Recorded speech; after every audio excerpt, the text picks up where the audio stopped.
Spain ম্যাচের পর সংঘর্ষ ও ফকল্যান্ড ব্যানার ইস্যুতে আর্জেন্টিনার বিরুদ্ধে ফিফার শৃঙ্খলামূলক কার্যক্রম শুরু। ফিফা 2026 বিশ্বকাপে নিজেদের আচরণের কারণে আর্জেন্টিনার বিরুদ্ধে আনুষ্ঠানিক শৃঙ্খলামূলক কার্যক্রম শুরু করেছে।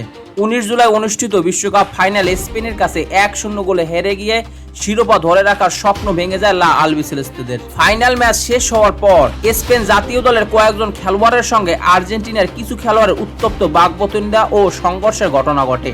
এরপর স্পেনের বিপক্ষে ম্যাচ শেষে ঘটে যাওয়া ঘটনাগুলোর তদন্তের জন্য ফিফা একটি শৃঙ্খলা ও নীতিশাস্ত্র বিষয়ক প্রসিকিউটর নিয়োগ করে।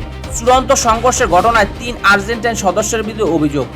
আর্জেন্টিনার 3 জন সদস্যের বিরুদ্ধে আনুষ্ঠানিক অভিযোগ এনেছে ফুটবলের বিশ্ব নিয়ন্ত্রণ সংস্থা ফিফা। তাদের মধ্যে একজন হলেন বোকা জুনিয়র্সের মিডফিল্ডার লিয়ান্দ্রো পারাদেস, আর তার বিরুদ্ধে ফিফার শৃঙ্খলাবিদের 14 নম্বর অনুচ্ছেদ অনুযায়ী 3টি পৃথক অভিযোগ আনা হয়েছে।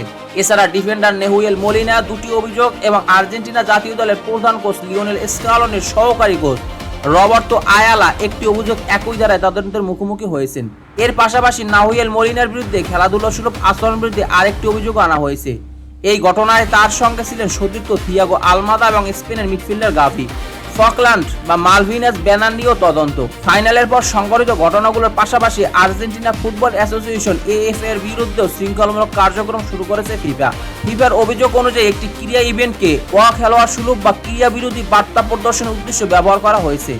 এছাড়াও এএফ এর বিরুদ্ধে নিম্নলিখিত বিষয়গুলো তদন্ত শুরু হচ্ছে: বৈষম্যমূলক স্লোগান ও অঙ্গভঙ্গি, নির্ধারিত সময় পরে ম্যাচ শুরু, ম্যাচ ও নিরাপত্তা প্রোটোকল যথাযথভাবে অনুসরণ না করা, দল ও দর্শকদের মাধ্যমে অনুপযুক্ত বার্তা প্রদর্শন, একাধিক ম্যাচে দর্শকদের দ্বারা মাঠে বিভিন্ন বস্তু নিক্ষেপ।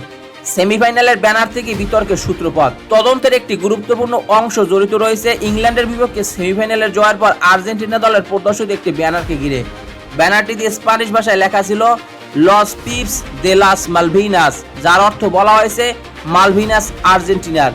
এখানে মালভিনাস বলতে ফকল্যান্ড দ্বীপপুঞ্জকে বোঝানো হয়েছে। ফকল্যান্ড দ্বীপপুঞ্জ দক্ষিণ আটলান্টিক মহাসাগর অবস্থিত একটি ব্রিটিশ ওভারসিজ টেরিটরি, যা দীর্ঘদিন ধরে যুক্তরাজ্য ও আর্জেন্টিনার মধ্যে সার্বভৌমত্বের বিরুদ্ধে কেন্দ্রবিন্দু হিসেবে পরিচিত। এই ব্যানার প্রদর্শনের ঘটনাটিকেও ফিফা তাদের চলমান তদন্তের অংশ হিসেবে অন্তর্ভুক্ত করেছে। দর্শক, আর্জেন্টিনার বিপক্ষে ফিফার এই তদন্তকে আপনি ঠিক কিভাবে দেখছেন?